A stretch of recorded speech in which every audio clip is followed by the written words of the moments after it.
This is a stone cold classic.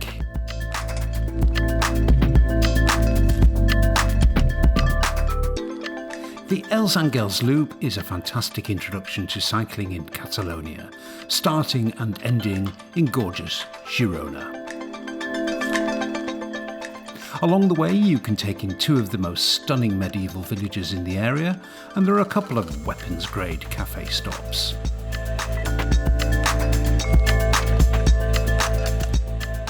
Insert cracking climbs,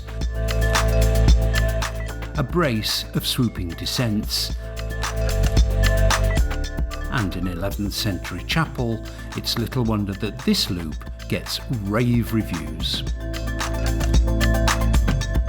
At 60 kilometres it's not an all-dayer, and you could easily make the distance and climb the 900 metres vertical in 2.5 hours.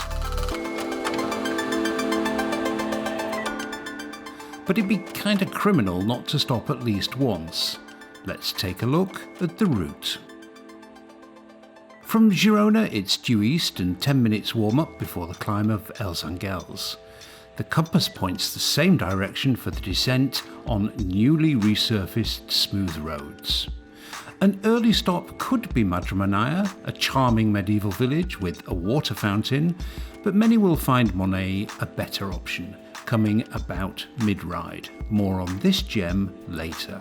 The second climb is Santa Pellaia to the 11th century sanctuary, and that gives onto a blissful short plateau, then a fast, twisty descent, before a straight downhill blast towards Casa de la Selva. There's a short, unavoidable section on a busy road before a left sees the last few kilometres on very quiet back roads all the way to Girona. One thing that helps me make more of these videos is you supporting the channel with a subscribe, a like or a comment, so don't be shy. The best way to find your way out of Girona fastest to start this loop is to take a look at my Ways Out of Town series, and specifically the Way Out East. It'll get you to the foot of Els Angels pronto. Els Angels is a joy.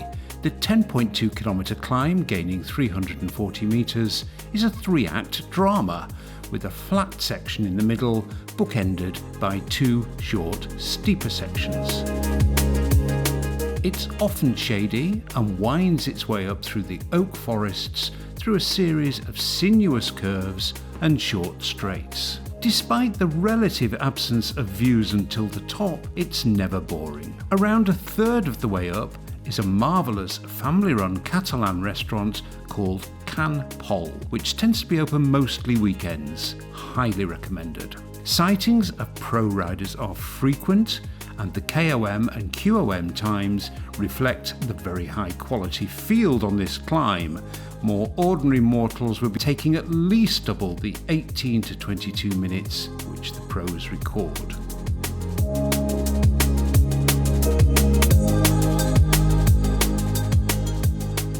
The top is simply stunning, and first-timers should make sure they take the left at the monument to get to the sanctuary where local lad Salvador Dali was married. Not only is there a nice shady cafe, but there are 360-degree views towards the coast and back to Girona. If you're planning to make the ascent, I'd strongly recommend watching my fully detailed climb guide to Els Angels. It should help you prepare.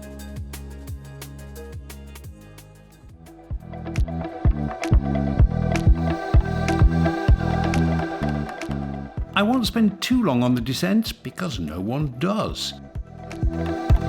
Flatter at the top, it soon picks up speed. You'll be down it in 6 to 8 minutes if you hammer the top section.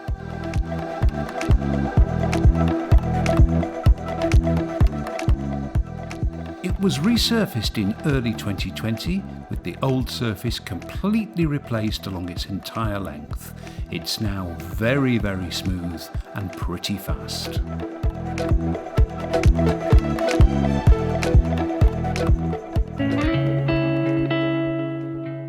The enticing village of Madremanya lies at the foot of the descent.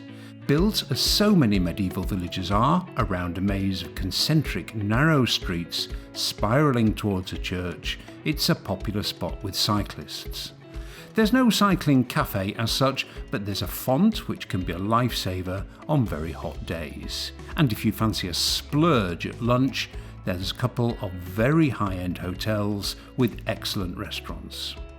After Madremanya, there's one of those sections of road that just makes you pleased you decided to become a cyclist. Fast, largely downhill, in very pleasant pastoral surroundings. It's just pure pleasure.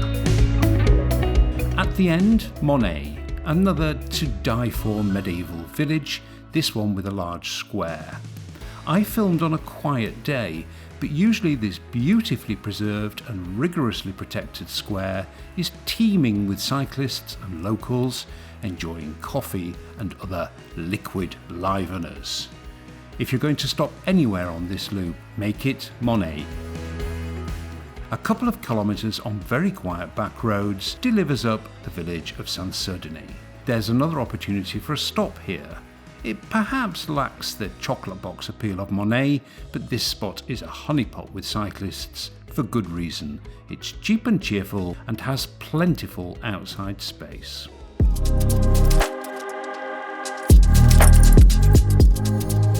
Climb time next, and this impressive stand of Mediterranean pines acts as a kind of portal to the ascent up to Santa Pellaia. Passing straight through the middle reveals a flat, serving as a chance to get any cafe legs flushed out. Then it's a benign and very enjoyable ascent on gentle slopes through a rocky ravine before a hairpin signals things getting a little steeper, but only for a short stretch. The official climb is a mere 6 kilometres at an average of 4%, but the surroundings are so glorious it hardly feels like climbing. Just as with the earlier climb of Els Angels, I'd urge you to have a look at my climb guide to Santa Pellaia from the Monells side for a full breakdown of this really pleasant climb. The top brings the gorgeous 11th century Santa Pellaia sanctuary and views towards the coast. After a plateau section where you can relax and refresh if you've pegged it up the climb, a reminder that what goes up must come down, and the euphoric descent towards Casa de la Selva. It's plenty twisty at first, which makes it interesting if you're guessing it. Then there's a long straight section. Late in the day, in summer, there can be crosswinds on this, so just beware. But otherwise there's little to trouble you other than to see how low you can get over the bars.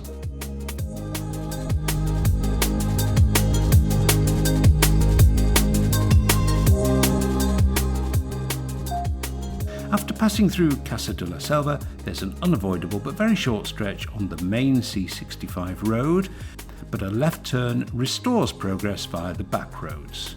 These continue all the way back to town, with the church of Monells de la Selva a useful landmark. Then it's just a K or two right back into the centre. And if you like this video, you know what to do.